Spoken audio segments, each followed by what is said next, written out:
Hey again, I'm back because, alright, more than just flies, we can go on to fishing. To give you guys an idea of what to expect and get you catching fish within 5 minutes of being there instead of 15. An extra 10 minutes is going to make your day. The fish are not line shy. That's one of the first things I want to bring up. There's a lot of fish, they're not line shy. Here in Colorado, we use 5, 6, even 7x tippet sometimes for big fish, and it's a pain in the ass. Well, it's not a pain in the ass there. When I was first getting started at all this, I used to get pissed whenever I broke off once, and I nymphed with 0x, which is a little crazy, but something like 15-pound test nymphing for trout, and I caught a lot of fish. But you catch more with, I recommend 4x tippet. I like the Rio brand. It's got about a 7-pound breaking strength. I can horse a fish in with that for the most part. Maybe not the huge ones, but a lot of guys are using 2x and 3x, and that's absolutely fine up there. I like 4. I would not go any smaller than 4x though. No need to. You're just going to break off on the huge fish, and you probably will hook some huge fish. When you do, you'll be happy you got some stronger tippet. Indicators. We're going to be nymphing like the whole frickin' time because it's kind of what you do there. You can throw streamers, you can throw dries, you can do whatever the hell you want. But you want to catch a lot of fish, you'd be nymphing to get that done. Indicator. I like a big indicator. It's really bright.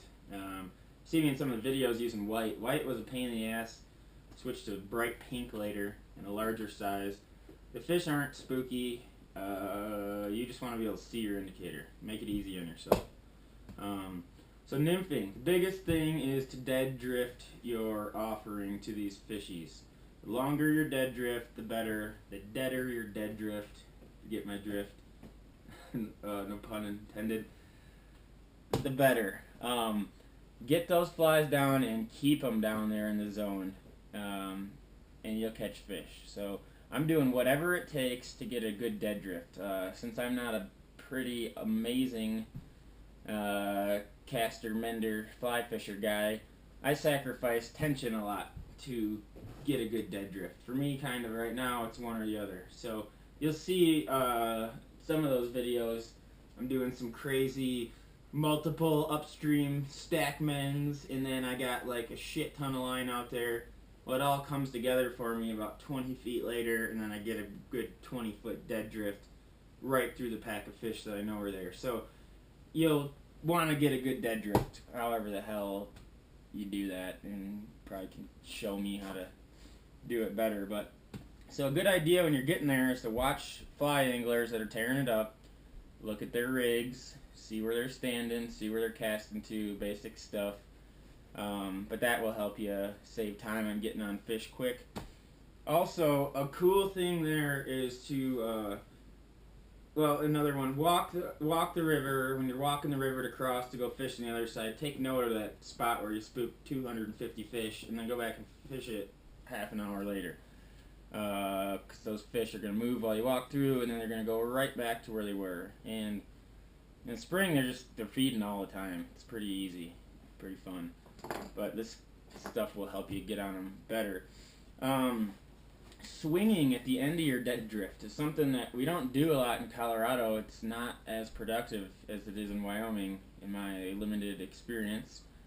But swinging on the end of your drift is, I'm all the way down to the end of the drift. Instead of picking it up and casting it again, I'm going to just let it tighten up. And the line's going to tighten up and swing. And that fly is going to swing from the bottom of the water column up to the top of the water column. And we put a pine squirrel leech on the bottom fly on our nymph rig. And this fly is going to swing right off the bottom up. And you're going to get so many fish on that swing. It's like a total, like a bonus fish. Because your drift is done, you're done. You should be casting again. But instead of that, you just let it swing. I'm talking every 6 swing you pick up a fish, and they're all bonus fish. Helps us get to those big double-digit fish numbers that we want to get to every day out there. And then floating. So floating, we're going to float Gray Reef to Lusby, most likely. There's other floats you can do. That's the best one. It's 8 miles. The upper part of the float is like pretty much sick nymphing water. That's what you're going to want to be doing up there. You get down towards the end of the float, it flattens out, and you can fish streamers with a lot of success down there for big fish too, and browns too. Like there's maybe 10% browns up there, but the 10% browns are like the kings of the river. They're beasts, and they'll take a streamer to the face.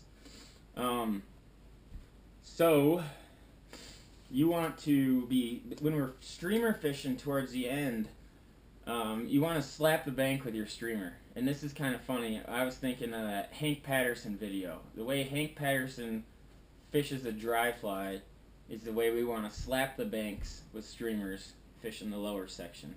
There literally will be a monster brown trout, and he's sitting 6 feet off the bank, and you just slap that streamer down just on the water. Gets his attention. Strip, strip, bam, fish. Remember, strip, set. I suck at that still.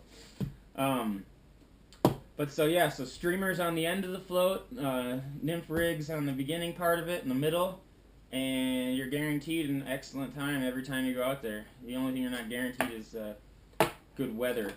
And also, real quick, I'm not going to make this too long, but Fremont Canyon is an amazing spot to wade fish. It's about 40 minutes on a dirt road from where we camp at Gray Reef. And there's huge fish in there, huge fish in a pretty small tailwater meadow and canyon sections of the North Platte River. It's a good, you can go out there and fish it hard, just walking around and wading, and get 20 inchers in a day. It's pretty awesome. Very different than Gray Reef. If you're wade fishing below Gray Reef, you can stand on the same rock all day. You can leave the river to pee, go back to your rock, make your same cast, catch fish all day. Fremont, you're going to move around, you're going to hit different runs. But there's huge fish in Fremont. I'm talking like 90 CFS, small stream, 15-pounder. The potential's totally there. So don't discount Fremont while you're there. Can make for a great day trip and just something a little different. See ya. Let's actually go fishing now.